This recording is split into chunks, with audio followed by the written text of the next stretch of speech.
In the newest Division 2 expansion, Warlords of New York, you'll visit new locations, meet new psychopathic thugs, and be given a new directive: to hunt down rogue Division agent Aaron Keener before he can unleash a new bioweapon on the already desperate citizens of New York. If you love the Division gameplay, this new iteration of the game expands the narrative experience, and if you've never played any of the series, this is a great time to jump in. Warlords of New York is set in a post-apocalyptic and virus-riddled lower Manhattan. Hit by a hurricane that devastated the already wrecked streets, the scene continues to be incredibly dire. Despite the destruction, the debris, the gunfire, and the garbage, you'll still be able to notice iconic imagery of a classic New York, a constant reminder of where you are and what used to be there. If you're an agent fresh out of training, let me catch you up on the situation. A weaponized form of smallpox known as green poison, aka the dollar flu, was put on cash and spread through New York City during the fall of 2015, during one of the busiest Black Friday sales ever. 3 different federal agencies, including members of the Strategic Homeland Division, were dispatched to deal with both the quarantine and the unrest that happens when you tell people they can't leave a place with a deadly virus in it.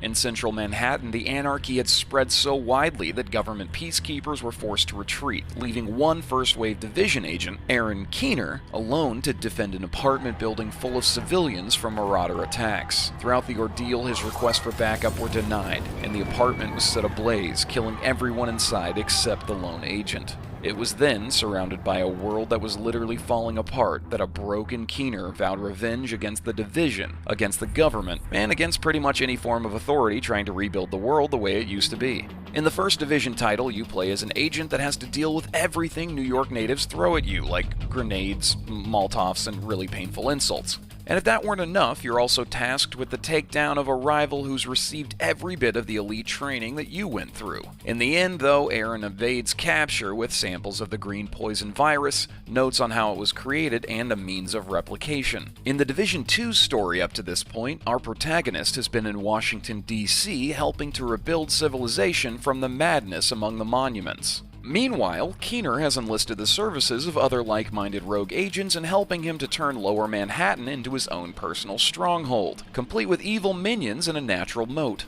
In Warlords of New York, you're headed back to the Big Apple to crack some henchmen heads and stop Keener's army from deploying his new flavor of the green poison. Keener has used the 7 months during which the Division was busy in D.C. to cement his place in Lower Manhattan while granting each of his cadre of former Division agents zones within the city. You'll hunt for them in iconic boroughs like Two Bridges, Civic Center, Battery Park, and the Financial District in order to convince them through violence to betray Keener's location. You won't just be walking up to these guys without piling up the bodies of their indoctrinated, sycophantic butthead followers who are powered by amazingly adaptable AI, by the way. Look at this jerk flanking me. Look at him. Oh, he killed me. Agent vital signs, 0. You'll encounter familiar gangs of escaped Rikers Island prison inmates and meet former city sanitation workers who've since learned to love and harness the power of flamethrowers. Originally to burn out disease, but more recently to burn your face off. Not everyone is out to stop your crusade, though. Civilian groups called peacekeepers will lend a hand in your struggle, much like the JTF groups you may be familiar with from your previous forays in the Big Apple. After all, it's really the colorful locals that make any trip to New York memorable.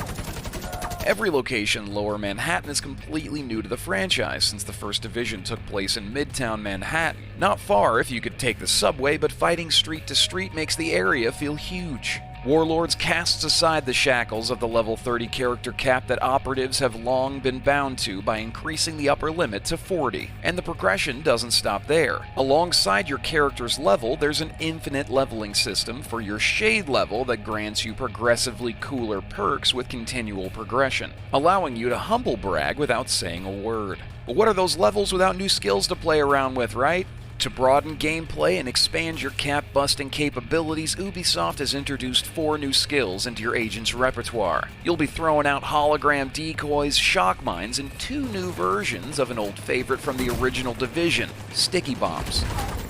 In an effort to combat the hoarding of weaponry and random tchotchkes found around in the wild, you've been given a new gear bench. Combined with the updated item comparison view, you'll know exactly what to feed into the gear grinder. Want to add a little spice to a favorite mission? Directives are gameplay modifiers that you can select at the beginning of a mission or open world activity to increase the difficulty, but also to add bonus multipliers for your XP. One of the most noticeable changes in The Division 2 is the seasonal shift from the frozen depths of a New York winter to the warm, almost inviting, sun-drenched days of summer, without the horrific smell of New York in summer, because it's thankfully a video game. The expansion's out now, so you can get knee-deep in New York's worst with new missions, new enemies, new locations, and a city busload of weaponry designed to help you tear it all down. Warlords of New York is playable in both single and co-op modes, but if you find yourself in need of some backup, hit me up and we'll paint the town red. With blood!